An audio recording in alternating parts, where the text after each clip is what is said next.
पिता, पुत्र और पवित्र आत्मा के नाम में। सबको जय मसीह। पवित्र शास्त्र में दानियल के बारे में हम पढ़ते हैं।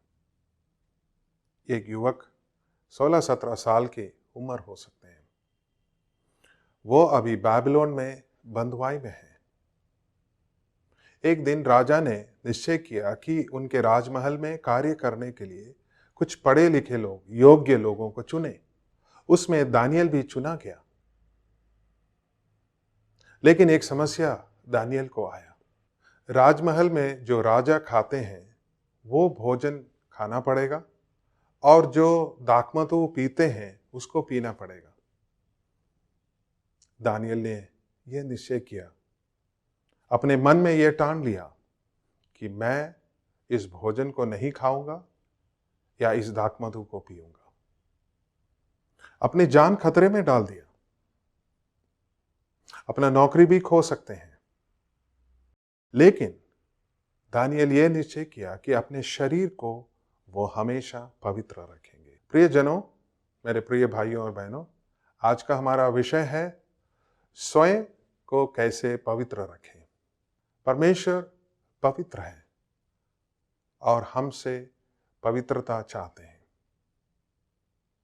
आज मैं कुछ व्यवहारिक बातों को, जहां पर आप ध्यान देने की आवश्यकता है, जहां आप चौकसी रहना आवश्यकता है, उसको मैं बताना चाहता हूं। पहली बात, अपने शरीर को पवित्र रखें।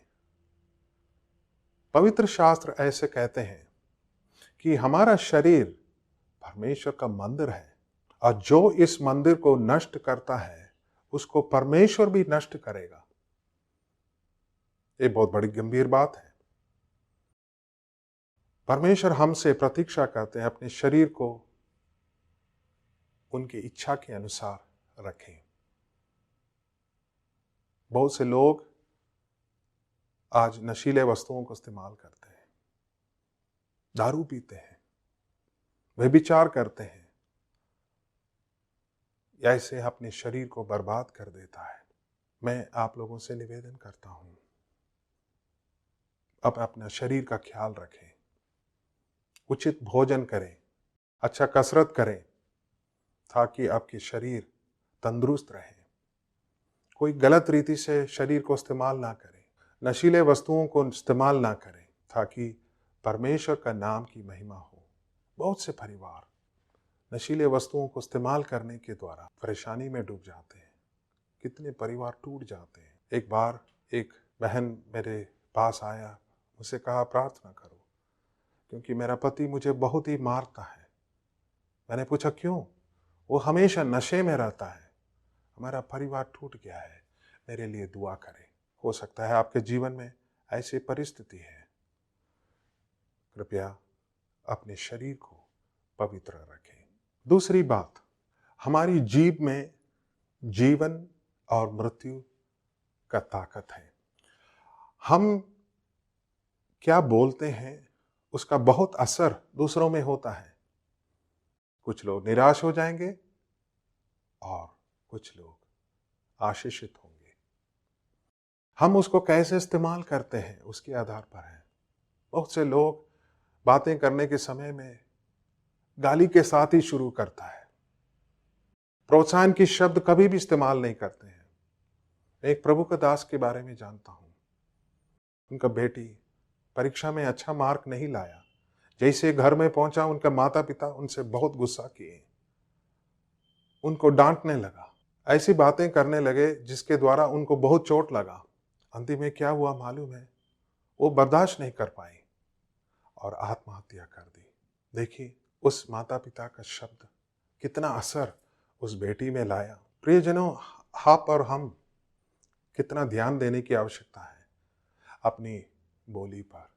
आप जो कहते हैं, क्यों ना प्रोत्साहन के शब्द को आप इस्तेमाल करें, दूसरों को उत्साह लाने वाली बातें क्यों ना कहें ताकि दूसरों के जीवन धन्य हो सके।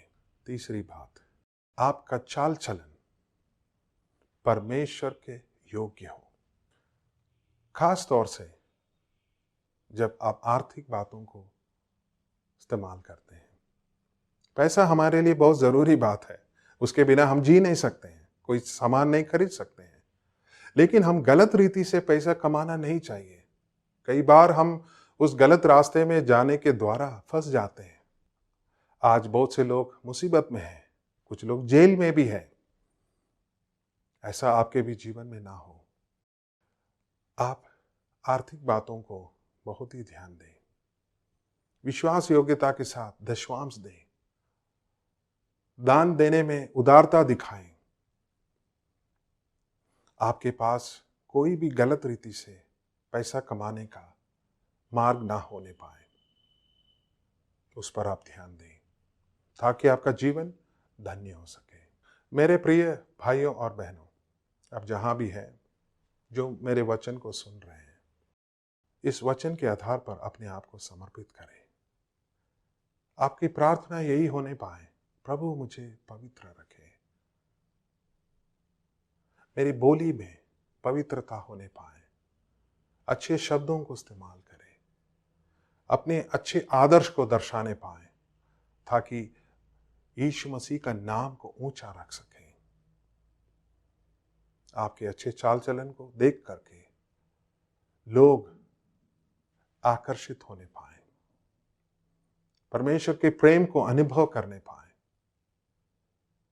इस वचन के आधार पर अपने आप को समर्पित करें। परमेश्वर इस वचन के द्वारा आप सबों को आशीष दे। आमीन।